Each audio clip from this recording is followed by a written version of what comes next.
டடா! அது எப்படின்னே தெரில. ஆஃபீஸ் போனால் நேரமே போகாது. ஆனால் அந்த லீவ் விட்டால் அந்த நாள் எப்படி போகுதுன்னே தெரியாமல் போயிடுது. நீங்கள் எத்தனை பேர் இப்படி ஃபீல் பண்ணியிருக்கீங்கன்னு கமெண்ட்டில் சொல்லுங்கள். அன்னைக்கும் அப்படி தான் காலைல எந்திரிச்சதும் பிரேக்ஃபாஸ்ட் சாப்பிட்டு பெட்ஷீட் துவைச்சு போட்டேன். அதுலேயே பாதி நாள் போயிடுச்சு. சரி, இன்னைக்கு விநாயகருக்கு வேறு பர்த்டே, அவருக்கும் போய் ஒரு வணக்கத்தை போட்டுருவோம் அப்படின்னு சொல்லி குளிச்சு ரெடி ஆகிட்டு இருந்தேன்.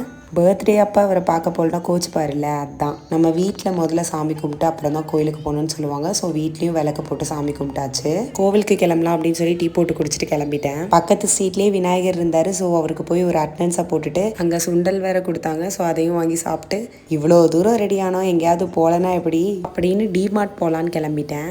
லஞ்ச் எதுவுமே சாப்பிடல. கோவில் கொடுத்த சுண்டல் கொஞ்சம் சாப்பிட்டேன். அதுவே பசிக்க ஆரம்பிச்சிருச்சு. அதனால போய் ஒரு ஜூஸ் குடிச்சிட்டு தான் உள்ள என்ட்ரே ஆனேன். சிங்காநல்லூரில் இருக்க டிமார்ட் தான் போயிருந்தேன். ஒரு சில கிராசரிஸ் அப்புறம் க்ராக்கரி ஐட்டம்லாம் வாங்கணுங்கிறதுக்காக போனேன். நிறைய மசாலா ஐட்டம்ஸ், ஆயில் ஐட்டம்ஸ் இது எல்லாமே அஃபோர்டபுளாக இருந்துச்சு.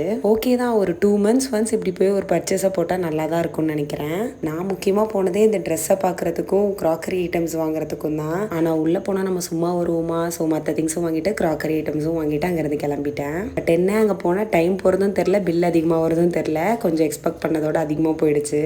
பட்ஜெட் ஃப்ரெண்ட்லியாக ஒரு சில க்ராக்கரி ஐட்டம்ஸ் வாங்கியிருந்தேன். அது என்னென்ன அப்படிங்கிறத நெக்ஸ்ட் வீடியோவில் அப்லோட் பண்ணுறேன். Stay tune. பை.